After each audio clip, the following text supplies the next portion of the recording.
Hi guys, preposition becomes an important chapter. So अब जब हम prepositions करेंगे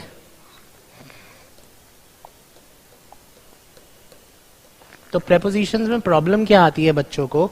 prepositions में ये प्रॉब्लम आती है कि हम हिंदी के हिसाब से सॉल्व कर लेते हैं, ठीक है। लेकिन जब आपको अगर किसी भी पेपर के लिए, नॉट ओनली एनडीए, किसी भी पेपर के लिए अगर आपको preposition करना है तो it has to be done in English.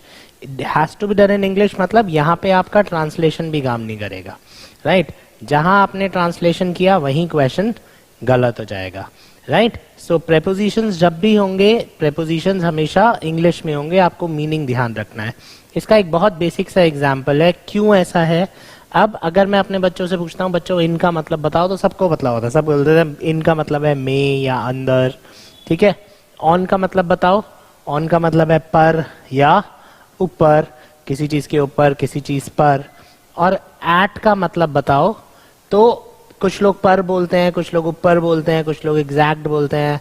तो अब प्रॉब्लम क्या है, प्रॉब्लम यहीं से शुरू हो जाती है। जब मैं हिंदी की बात करूंगा तो हिंदी में मेरे पास केवल दो प्रेपोजिशन है, में और पर, ठीक है, या इन और ऑन। बट उसी चीज के लिए इंग्लिश में मेरे पास तीन प्रेपोजिशन हो जाते हैं, और तीसरा प्रेपोजिशन कौन सा ऐड हो जाता है, एट। तो अब जहां पे भी आपको इन लिखा हुआ दिख रहा है, ये हो सकता है कि इनकी जगह एट आना हो। जहां पे भी आपको ऑन लिखा हुआ दिख रहा है, हो सकता है ऑन की जगह एट आना हो।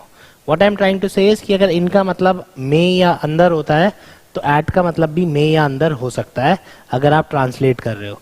तो अगर आपको ट्रांसलेशन में लगता है कि हाँ में आ रहा है तो में इन आना चाहिए, तो आपको इनके साथ साथ एट भी चेक करना पड़ेगा। This is one very basic problem when we translate prepositions into Hindi. जब हम ये करते हैं कि हम हिंदी में याद करके इंग्लिश में क्वेश्चंस करते हैं तो हमें प्रॉब्लम आएगी ही आएगी। तो ये हमको ध्यान रखना है, राइट। तो इसलिए हमारे को पेयर्स करनी पड़ेंगी प्रेपोजिशंस की, हमारे को पेयर्स को कंपेयर करना पड़ेगा।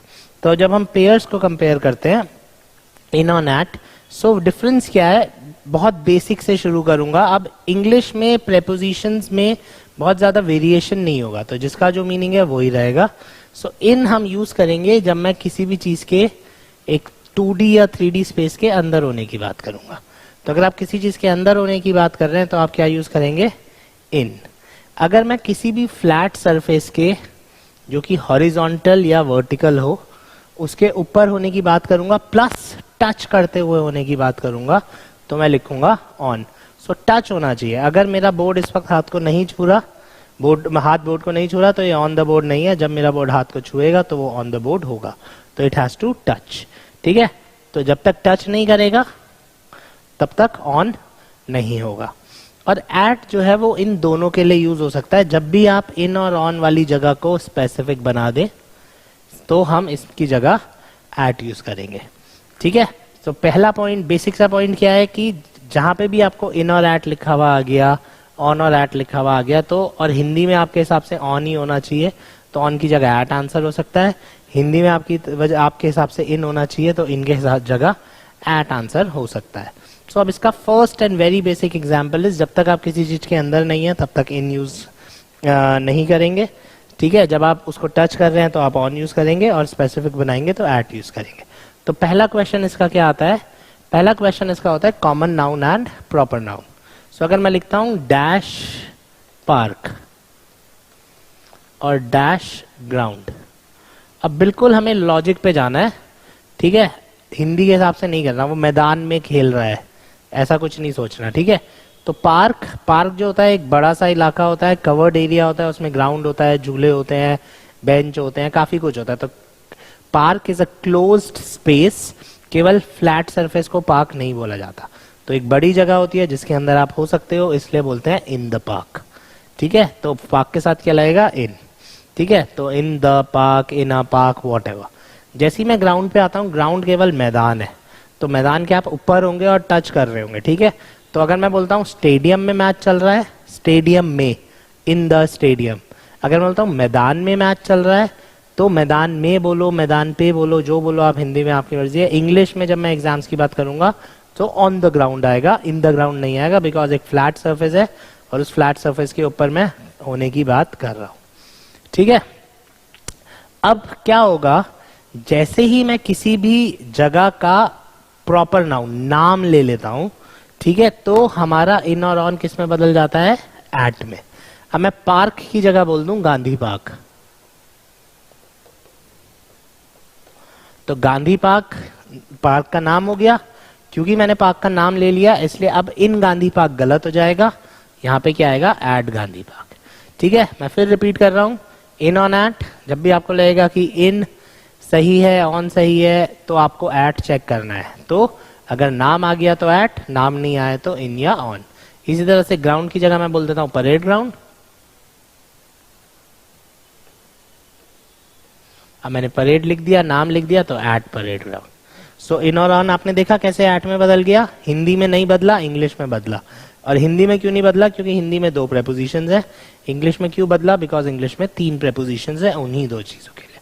तो ऐसी चीजें जब वन वर्ड्स हम हिंदी में याद रखते हैं तो क्वेश्चन गलत होने के चांस बढ़ जाते हैं। सो ये आ गई हमारी एरर नंबर 1। जब मैं एक्सक्यूज मी, जब मैं किसी भी प्रॉपर नाउन की बात करूंगा, किसी जगह के नाम की बात करूंगा, तो मैं एट लगा दूंगा। जैसे अब हमारी डिफेंस एकेडमी है, राइट, तो मैं डिफेंस एकेडमी में हूँ, I am in a defence academy. मैं अजय डिफेंस एकेडमी में हूँ, I am at Ajay defence academy. क्यों, क्योंकि मैंने अपने इंस्टीट्यूट का नाम लिख लिया। तो जैसे ही मैंने नाम लिख दिया, मैं इन और ऑन की जगह एट पे मूव कर गया। ठीक है, आगे चलते हैं। अब दूसरी गलती क्या होती है कि अब कुछ ऐसी चीजें जिनके साथ मैं इन ऑन एट तीनों लगा सकता हूं, तो मैंने जो शब्द लगाया उसके हिसाब से चलेगा। तो इन मतलब किसी चीज के अंदर, ऑन मतलब टच करते हुए, और एट मतलब आपकी स्पेसिफिक उस जगह पे पोजीशनिंग। सो अगर मैं डोर बोलता हूं,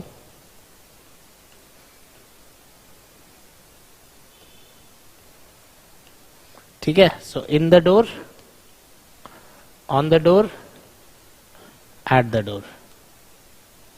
तो in the door, on the door और एट द डोर। जब मैं इन ऑन एट बोलूंगा तो डिफरेंस क्या होगा कि इन द डोर मतलब दरवाजे के अंदर।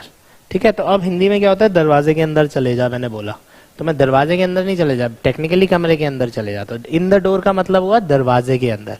तो जो इतना चौड़ा 1 इंच 2 इंच का दरवाजा होता है उसके अंदर, तो दरवाजे के अंदर कीड़ा लग सकता है, ऐसी चीजें हो सकती है, आप नहीं हो सकते दरवाजे के अंदर।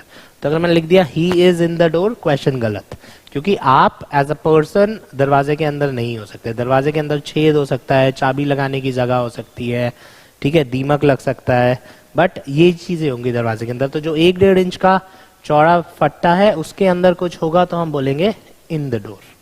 ठीक है, ऑन द डोर की बात करते हैं तो on the door is touch करते हुए उसके ऊपर। तो ऑन द डोर क्या होगा, चटकनी हो जाएगी, कुंडा हो जाएगा, हैंडल हो जाएगा, ये सब क्या हो जाएंगे, ऑन द डोर। और जैसे ही मैं उसको स्पेसिफिक बना दूंगा तो एट द डोर। तो इसीलिए जब हम दरवाजा खटखटाते हैं तो आदमियों के लिए क्या बोला जाता है, someone is eight the door. क्यों, क्योंकि आपकी पूरे घर में कहाँ पोजीशनिंग है, दरवाजे पर, दरवाजे पे कोई आया है, ठीक है, दरवाजे पर कोई खड़ा है। तो अगर इंग्लिश में मैं बोल दूंगा on the door, someone is standing on the door, तो मतलब दरवाजा टूट के नीचे गिरा हुआ है और उसके ऊपर आप दरवाजे के ऊपर टच करते हुए खड़े हो। ठीक है, तो हिंदी में वापस रिपीट कर रहा हूँ 2 प्रेपोजिशंस हैं, इंग्लिश में उसी के लिए 3 है। तो जब भी इन ऑन आएगा, इन ऑन एट आएगा, आपके लिए क्वेश्चन थोड़ा सा ट्रिकी हो सकता है। सो इन द डोर गलत कोई नहीं है, इन द डोर दरवाजे के अंदर, ऑन द डोर दरवाजे से टच करते हुए दरवाजे के ऊपर, एट द डोर आपकी पोजीशनिंग, आप कहाँ हो, आप दरवाजे पर हो। ठीक है, जैसे एक क्वेश्चन मुझे याद है आया था, तो इन क्लॉक टावर हो जाएगा, घंटाघर जो होता है उसके अंदर हो आप। ऑन क्लॉक टावर हो जाएगा या ऑन कुतुब मीनार हो जाएगा जब आप चढ़ के बिल्कुल ऊपर टॉप पे चले गए। ठीक है, और एट क्लॉक टावर हो जाएगा या एट कुतुब मीनार हो जाएगा जब आप उस एरिया में हो। ठीक है, यार मैं दिल्ली घूमने गया हुआ हूँ, कहाँ है, एट कुतुब मीनार, इन कुतुब मीनार नहीं। इन कुतुब मीनार तो कुतुब मीनार के अंदर जो मीनार है, और एट कुतुब मीनार उस एरिया में। ठीक है, पूरे दिल्ली में एक स्पेसिफिक जगह पे। सो सेकंड ये हो गया, किसी भी चीज के साथ आप इन ऑन एट लगा सकते हैं। अगर आपने इन लगाया तो आप उस चीज के अंदर है, ऑन लगाया तो आप उसको टच करते हुए ऊपर है, एट लगाया तो आप स्पेसिफिक है। ठीक है, आगे चलते हैं। तीसरा पॉइंट क्या आता है इन ऑन एट में, अब हम इन और एट की बात करेंगे। तो द रूल सेज कि टिल द टाइम आपका पोजीशन किसी चीज के अंदर नहीं है, आप एट यूज नहीं कर सकते। Till the time your position is not inside something, you can not use at. ठीक है, सो कहने का क्या मतलब है, ही इज इन स्कूल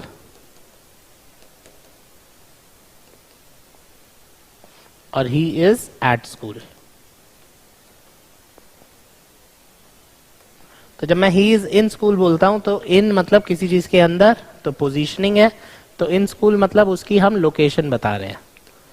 ठीक है, मैंने आपसे पूछा होगा वो कहाँ है अभी, वेयर इज ही, तो वेयर का आंसर क्या होगा, ही इज इन स्कूल, वो कहाँ है, वो स्कूल में है। वेराज जब मैं एट स्कूल बोलता हूं तो I am talking about his profession. अब आप में से जितने लोगों ने भी अभी 12th की है, आप सबको आदत हो गई होगी कि अब अंकल या पूछते हैं बेटा आजकल क्या कर रहे हो, बेटा आजकल क्या चल रहा है ना। तो अगर आप बोलते हो कॉलेज में हूँ, तो इस वक्त आप कॉलेज में तो नहीं है ना, आप अंकल के सामने हैं, तो आप क्या बोलेंगे, आई एम एट कॉलेज।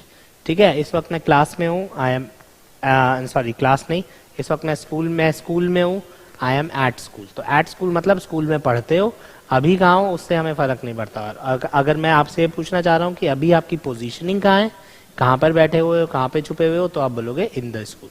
ठीक है, तो एट हो जाएगा जब आप उसको स्पेसिफिक मतलब आप अपना प्रोफेशन बताएंगे, और इन हो जाएगा जब आप अपनी पोजीशन बताएंगे।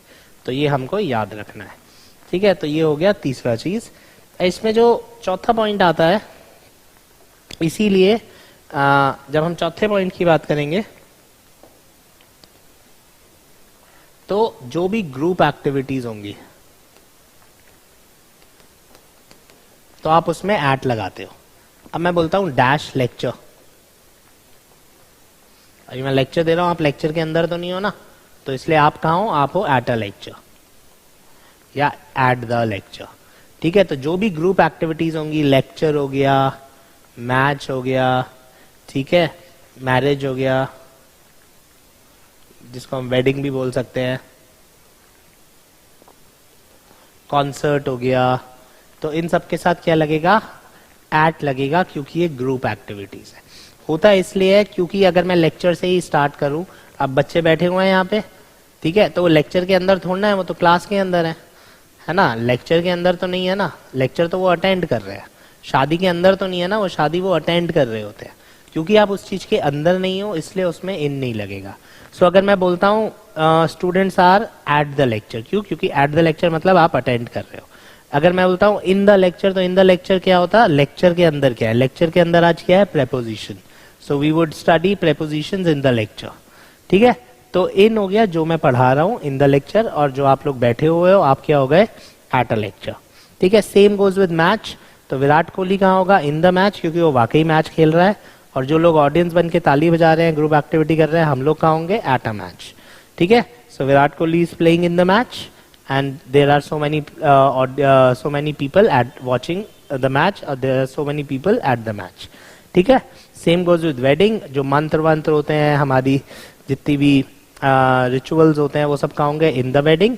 ठीक है, वो जो प्रोसीजर की बात करूंगा। और लोग कहाँ होंगे, एट अ वेडिंग, लोग कहाँ होंगे, एट अ पार्टी, लोग कहाँ होंगे, एट अ कॉन्सर्ट। क्यों, क्योंकि अब आप लॉजिकली सोचो, आप शादी के अंदर नहीं हो, आप वेडिंग पॉइंट में हो सकते हो, आप पंडाल में हो सकते हो, लेकिन आप शादी के अंदर नहीं हो सकते हो। आप शादी को अटेंड कर रहे हो, शादी देखने गए हो, या वहां पे फ्री का खाना खाने गए हो, व्हाटएवर। ठीक है, सो इसलिए जब भी हम ग्रुप एक्टिविटी की बात करेंगे तो हमें क्या लगाना पड़ेगा, एट। सो किसी भी चीज का नाम आ गया, प्रॉपर नाम आ गया, तो एट। ठीक है, जब तक आप वहां पे प्रोफेशन की बात कर रहे हो, इसीलिए he works in a bank गलत हो जाएगा, he works at a bank. So ये मैं बेसिक आपको कॉन्सेप्ट समझाना चाह रहा था किड्स, कि जब आप प्रेपोजिशन करते हैं, अगर आपने हिंदी में सॉल्व किया तो प्रॉब्लम आएगी ही आएगी, इसलिए हमको इस तरह से ध्यान रखना है। चलिए, thank you guys, see you.